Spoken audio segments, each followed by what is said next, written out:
लोग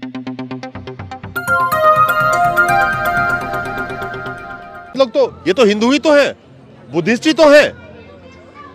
इसी तरह से राजनीति एक ऐसी चीज है जो कुर्सी पाने के लिए कल को ब्राह्मण ठाकुर के बीच में, कल को ठाकुर और बनियों के बीच में, कल को अलग अलग समुदायों के बीच में। गुजरात से कोई बंदा जाके बनारस में चुनाव लड़ सकता है, और बनारस वाले अगर बोलते हैं कि गुजरात वाला क्यों चुनाव लड़ने आया है, फिर क्या होता?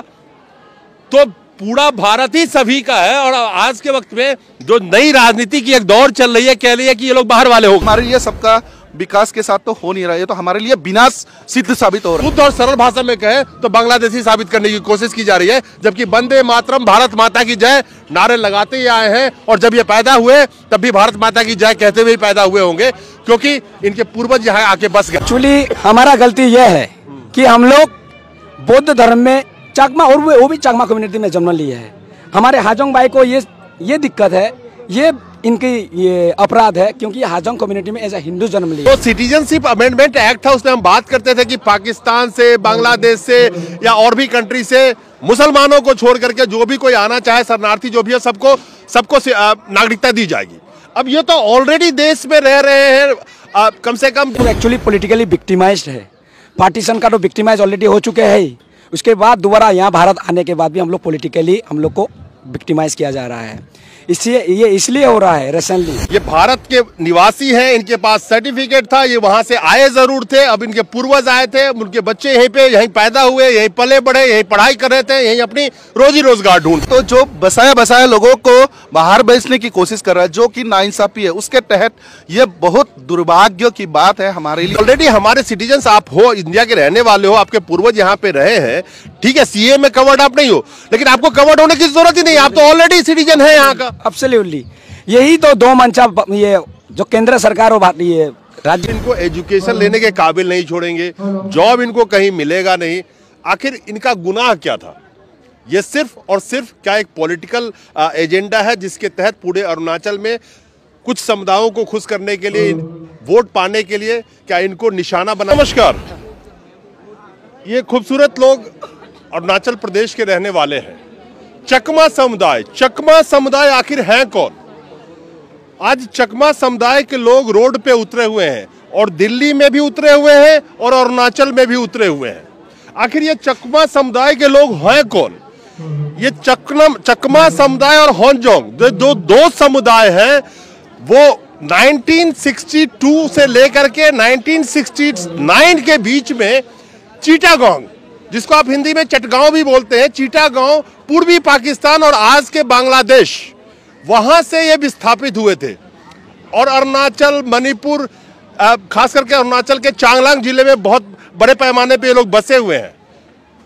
जिस बीजेपी सरकार ने अच्छे दिन का वादा किया था, उसी बीजेपी की सरकार है, यानी कि पेमा खांडू वहां के मुख्यमंत्री है। और आज चकमा समुदाय और होन्जोंग समुदाय के दोनों लोग रोड पे उतरे हुए हैं। आपको एक चीज बता दूं कि चकमा समुदाय में ज्यादातर बुद्धिस्ट के फॉलोअर हैं, और होन्जोंग में ज्यादातर हिंदू समुदाय के लोग हैं। आखिर ये दोनों लोग आज रोड पे क्यों उतरे हुए हैं? पेमा खांडू की सरकार ने अगस्त 2022 में इनको, क्योंकि ये वहां से प्रवासी होकर के आए थे, तो 1987 के आसपास में इन्हें एक residential proof certificate RPC issue किया जाता था। हालांकि उच्च न्यायालय का जो आदेश है, उसके मुताबिक भी करीब 65,000 जो चकमा और होन्जोंग समुदाय के लोग थे, 60,500 लोगों को नागरिकता मिल चुकी थी उनके हिसाब से, और जो बाकी 4,500 लोग थे, उनको जो नागरिकता देने का आदेश था, उस पर दशकों तक अभी कुछ नहीं हुआ। लेकिन जो आरपीसी रेजिडेंशियल प्रूफ सर्टिफिकेट है, उसका मायने मतलब क्या है, और आखिर ये परेशान क्यों है? आरपीसी रेजिडेंशियल प्रूफ सर्टिफिकेट जिनके पास है, इसका मतलब है कि वो भारत के नागरिक हैं। वो टेम्पररी एक नागरिकता सर्टिफिकेट थी, ये आप समझ सकते हैं सीधे भाषा में। उस आरपीसी को आज के वक्त में अगस्त 2022 में पेमा खांडू गवर्नमेंट ने कह दिया कि वो कैंसिल हम कर रहे हैं। यानी कि ये सारे लोग उस आरपीसी के बदौलत, चाहे वो पैरामिलिट्री फोर्स की नौकरी हो, गवर्नमेंट जॉब की आप बात कर लीजिए, चाहे किसी और एजुकेशन यूनिवर्सिटी में जा सकते थे अलग स्टेट में एडमिशन के लिए, लेकिन आरपीसी नहीं होने की वजह से अब ये वहां पे नहीं जा पाएंगे। तो आज के वक्त में एक अंधकार में इनकी जीवन फंस के रह गई है, मैं ये कह सकता हूं। लेकिन आरपीसी कैंसिल करने का नौबत क्यों आया, यह सवाल भी दर्शकों के मन में होगा। आरपीसी कैंसिल करने का यह मतलब है क्योंकि आज के मौजूदा मुख्यमंत्री जो पेमा खांडू हैं वहां के बीजेपी के, वो कह रहे हैं कि अरुणाचल एक जनजातीय प्रदेश है और वहां पे जो बाहर के लोग हैं उनको यहां से बाहर जाना होगा, सीधी सी भाषा में अगर हम बोले तो। वही 2017 में किरण रिजिजू कानून मंत्री है, उन्होंने कहा था कि सबको नागरिकता दी जाएगी। तो कई तरह से अलग अलग स्टेटमेंट है, लेकिन मौजूदा वक्त में पेमा खांडू जो वहां के मुख्यमंत्री हैं उन्होंने साफ तौर पे आरपीसी कैंसिल कर दिया इनका, और फर्दर कोई आरपीसी इशू नहीं होगा। तो ये तो कैसे साबित करेंगे कि हम इंडिया में ही रहने वाले हैं, हम इंडिया के ही हैं, और कहीं जॉब के लिए नहीं जा सकते, कहीं पढ़ाई के लिए नहीं जा सकते। तो हमारे साथ जो आज जंतर मंतर पे सैकड़ों के तादाद में अरुणाचल के स्टूडेंट हैं, उनकी जीवन अंधकारमय हो चुकी है।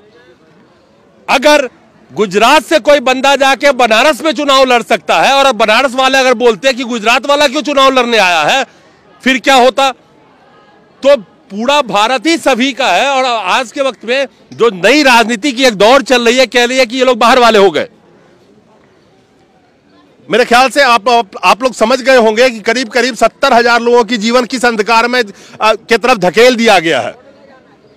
और साफ तौर पे ये भारत के निवासी हैं, इनके पास सर्टिफिकेट था, ये वहां से आए जरूर थे, अब इनके पूर्वज आए थे, उनके बच्चे यहीं पे यहीं पैदा हुए, यहीं पले बढ़े, यहीं पढ़ाई कर रहे थे, यहीं अपनी रोजी रोजगार ढूंढ रहे थे।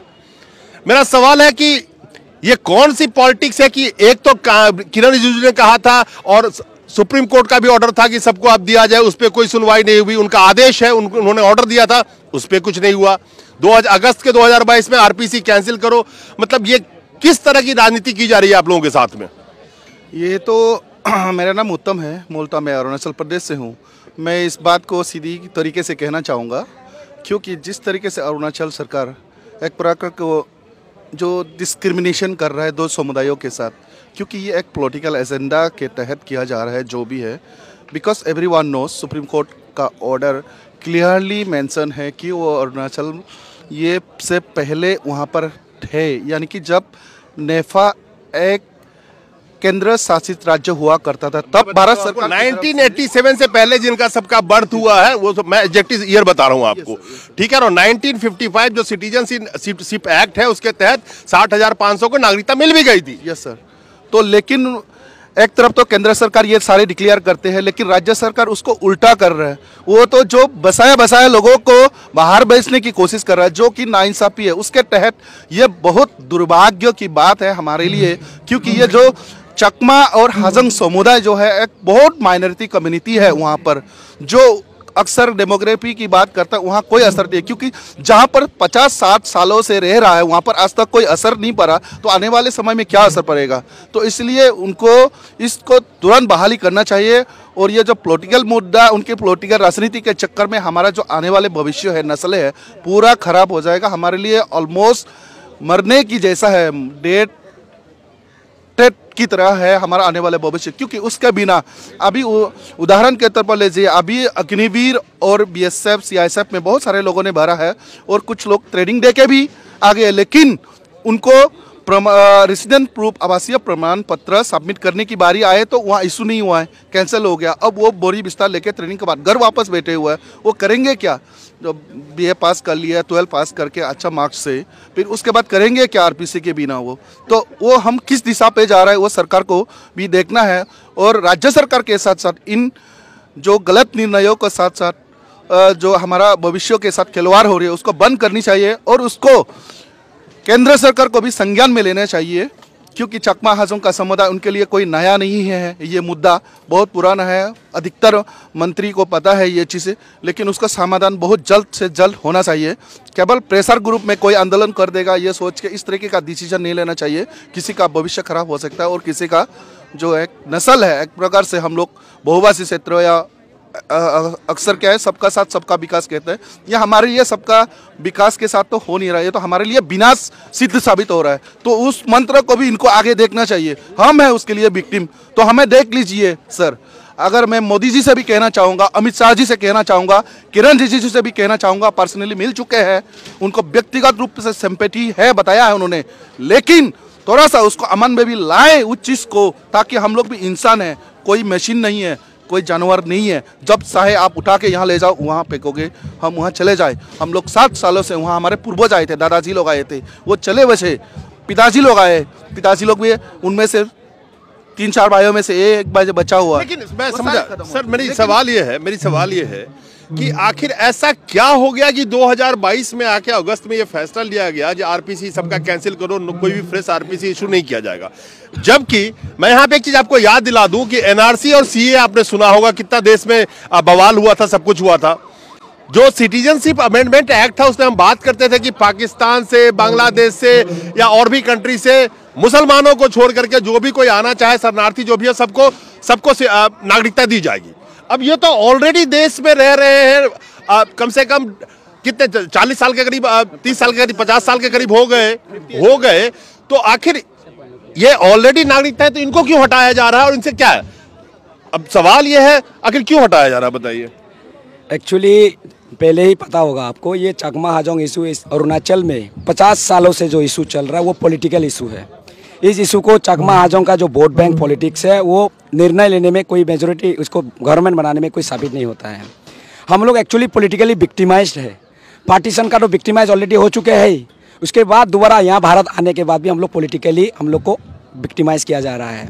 इसलिए हो रहा है रिसेंटली जो अरुणाचल, एक तरफ मोदी सरकार, हमारे नरेंद्र मोदी जी की सरकार कहती है कि सबका साथ, सबका विकास, सबका विश्वास, लेकिन विश्वास और विकास हमारे जो हाजोंग कम्युनिटी, जो हिंदू है, बौद्ध कम्युनिटी, जो चकमा कम्युनिटी जो बौद्ध है, उनको तो सीए के अनुसार सबको नागरिकता मिलना चाहिए, लेकिन जो सीए है वो हम पर लागू नहीं होते। लागू इसलिए नहीं होते क्योंकि भारत सरकार ने 1964 में ऑलरेडी हम लोग को लाया गया है। सीए बना 2019 में, वो रेट्रोस्पेक्टिव बिल हम लोग को अप्लाई नहीं होता है। बाय वर्च्यू हम लोग सिटीजन है, क्योंकि मैं एक वोटर हूँ। नहीं जेंटलमैन, तभी मैंने कहा है कि सीए के तहत आप कहते हैं कि कोई बाहर से शरणार्थी है उसको हम नागरिकता दे रहे, जब ऑलरेडी हमारे सिटीजन आप हो, इंडिया के रहने वाले हो, आपके पूर्वज यहाँ पे रहे हैं, ठीक है, सीए में कवर्ड आप नहीं हो, लेकिन आपको कवर्ड होने की जरूरत ही नहीं, आप तो ऑलरेडी सिटीजन है यहाँ का। एब्सोल्युटली, यही तो दो मंचा, ये जो केंद्र सरकार और ये राज्य सरकार में भी बीजेपी की सरकार है, उनको ये साफ सुथरे में कहना चाहिए, कहना क्या चाहते हैं एक्चुअली। एक तरफ तो कह रहा है कि सभी लोगों को, हिंदू और जितने बौद्ध है, सिख है, बाहर से यहाँ पे वेलकम है करके, लेकिन एक तरफ एक दूसरे राज्यों में ऑलरेडी लोग रह रहे हैं, उनको बाहर कर देने की बात कर रहे हैं। तो you are already covered in the citizenship amendment act 1955 धारा 3 के तहत आप ऑलरेडी सिटीजन है। एब्सोल्युटली, आपको इसीलिए उसमें नहीं डाला गया, जरूरत ही नहीं है आपको, जरूरत नहीं है। तो अब फिर ऐसा क्या हो गया कि अब इनकी आरपीसी कैंसिल करो? आप तो फिर ना इधर के रहे ना उधर के रहे, स्टूडेंट कहां पढ़ने जाएंगे आप? आरपीसी का जो पहला मुद्दा है, एक वहाँ पे 3 प्रकार के सर्टिफिकेट मिलता है। एक है परमानेंट रेसिडेंट सर्टिफिकेट, जो वहाँ पे लोग रहते हैं ऑलरेडी, और हम लोग को जो टेम्पोररी सर्टिफिकेट होता है, जो वहाँ पे टिबेटियन रिफ्यूजीज है, जो वहाँ पे बिजनेस एस्टेब्लिशमेंट करने जाते हैं, मारवाड़ी भाई, हमारे बिहारी भाई।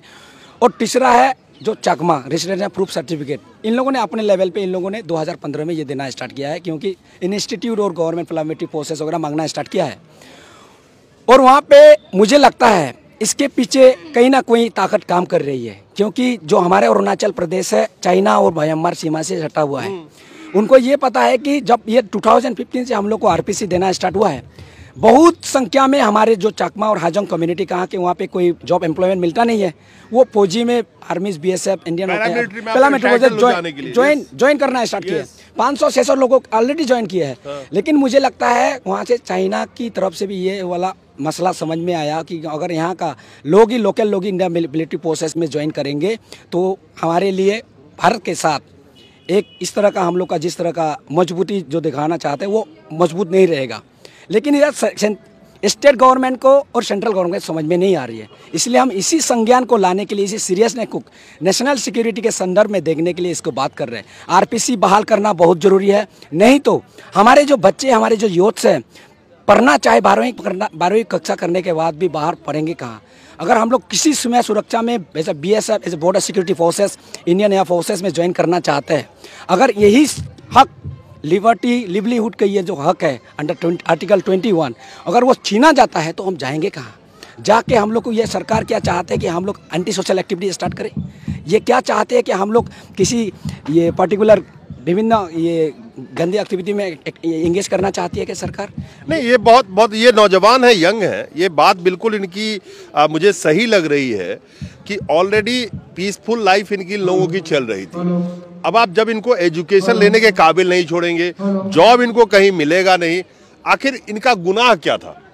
ये सिर्फ और सिर्फ क्या एक पॉलिटिकल एजेंडा है जिसके तहत पूरे अरुणाचल में कुछ समुदायों को खुश करने के लिए, वोट पाने के लिए क्या इनको निशाना बनाया जा रहा है? क्या ऐसा लगता है कि सिर्फ आप लोगों को टारगेट किया जा रहा है ताकि जिस तरह से डिवाइड एंड रूल की पॉलिटिक्स आज चल रही है देश में, तो आप लोगों को भी कहीं ना कहीं से विक्टिम बनाया जा रहा है कि ठीक है इनको अलग रखो, अरुणाचल के लोकल लोग खुश हो जाएंगे? बिल्कुल लगता है, क्योंकि अरुणाचल के लोगों को खुश करेंगे और प्लस ये राजनीतिक मुद्दा ही है।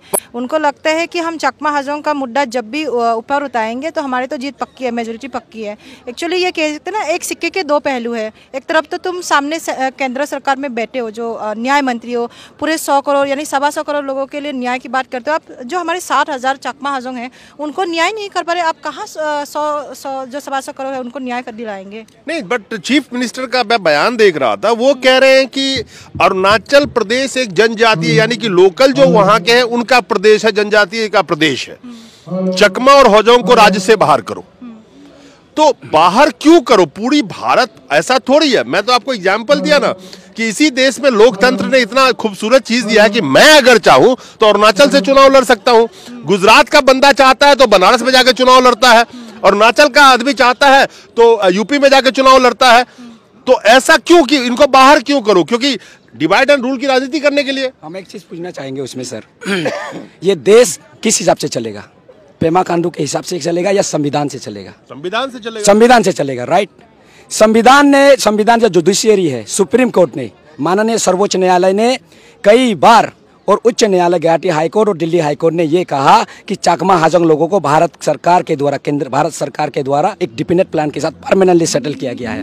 उनको वहां से हटने की जरूरत नहीं है। और सरकार को ये दिशा निर्देश दिया है कि 2015 में आप लोगों को वहां पे बसाना है। एक नागरिक होने के नाते इनको जो भी मौलिक अधिकार होगा, एक सिटीजन होने के नाते जो भी फंडामेंटल राइट्स है, उनको आप इंश्योर करेंगे देने के लिए। लेकिन अगर पेमा खांडू सर ऐसे ऑनरेबल चीफ मिनिस्टर इस तरह का स्टेटमेंट देते हैं, या तो हम लोग को अभी ये देखना पड़ेगा कि ये जुडिशियरी से चलेगी या कॉन्स्टिट्यूशन से चलेगी या किसी पॉलिटिशियन के स्टेटमेंट से चलेगी। नहीं, मेरा सवाल आज आप ये है कि आप ना मुस्लिम हो, ठीक है ना चकमा मुस्लिम है ना हाजोंग मुस्लिम है। चकमा बुद्धिस्ट को फॉलो करते हैं, हाजोंग हिंदू को फॉलो करते हैं। तो जब हिंदू मुस्लिम की राजनीति से अब बात नहीं बढ़ पा रही है तो अब तो अलग अलग समुदाय को टारगेट किया जा रहा। एक्चुअली हमारा गलती यह है कि हम लोग बौद्ध धर्म में चकमा, और वो भी चकमा कम्युनिटी में जन्म लिए है। हमारे हाजोंग भाई को ये दिक्कत है, ये इनकी ये अपराध है, क्योंकि हाजोंग कम्युनिटी में एज ए हिंदू जन्म लिया है। और हम लोग जन्म वहाँ लिया है, उस राज्यों में रहा है जहाँ पे हिंदू और बौद्ध दोनों धर्म माइनॉरिटी पे है। इसी के कारण हम लोग को इस तरह का अन्याय और अत्याचार झेलना पड़ रहा है। सरकार संज्ञान में नहीं लेती है। अरुणाचल सरकार ऑलरेडी पता है क्या है, और कहती है कि हमारे जब बीच में बात होती है कि हम लोग के साथ, लेकिन साथ है तो भैया इतना अत्याचार क्यों हो रहा है? आप लोग के डिसीजन क्यों ले? पर्टिकुलरली एक पॉलिटिकल विल की कमी है यहाँ पे, पॉलिटिकल विल नहीं है। देखिए, मैं एक चीज कहना चाहता हूँ, बहुत चीजें देख रहा हूँ। क्या है कि हिंदू मुस्लिम कार्ड अब चल नहीं रहा, लोगों के समझ में आ रही है, तो नए नए मुद्दे उछाले जाते हैं और किसी ना किसी को इसमें विक्टिम बनना ही पड़ता है। मैं कहता हूं कि ये तो हिंदू ही तो हैं, बुद्धिस्ट ही तो हैं। इसी तरह से राजनीति एक ऐसी चीज है जो कुर्सी पाने के लिए, कल को ब्राह्मण ठाकुर के बीच में, कल को ठाकुर और बनियों के बीच में, कल को अलग अलग समुदायों के बीच में, यानी कि हिंदू समुदाय में ही फूट डाल के राज करो की राजनीति चालू हो जाएगी। आखिर इन 65,000 लोग जो ऑलरेडी सुकून से जी रहे थे, अब इनको कह रहे हैं कि अरुणाचल एक जनजातीय प्रदेश है, इनको राज्य से बाहर करने के लिए, और उसको करने के लिए अगर इनका सिटीजनशिप जैसे आरपीसी ही छीन लिया गया है, तो आखिर ये नौजवान करेंगे क्या? जैसा इन्होंने कहा कि रोजी रोटी करने के लिए गलत कदम भी उठाना पड़ जाएगा, अगर पेट भूखा रहेगा तो कुछ भी कर सकते हैं। लेकिन सवाल यह है, मैं आपसे आखिरी सवाल ये लेना चाहूंगा कि इसका सॉल्यूशन कैसे निकलेगा, क्योंकि वो तो कुछ करने को तैयार नहीं है। इसका सॉल्यूशन ये है कि जैसे हम डेमोक्रेटिक कंट्री में रहते हैं तो हम इस लड़ाई को तो जारी रखना ही है, क्योंकि लाइफ एंड डेथ का सवाल है। हम इस लड़ाई को जारी रखना ही है। लेकिन अगर कल को हम तो मेन लाइन से जुड़े हैं, कोशिश ये रखते हैं कि जो हमारा ड्रॉप आउट स्टूडेंट है 10, 12 या ग्रेजुएशन करके इधर उधर एंगेज रखने की है, लेकिन एक टाइम आएगा कि कब तक करेंगे, मतलब कि पॉजिटिव कब तक।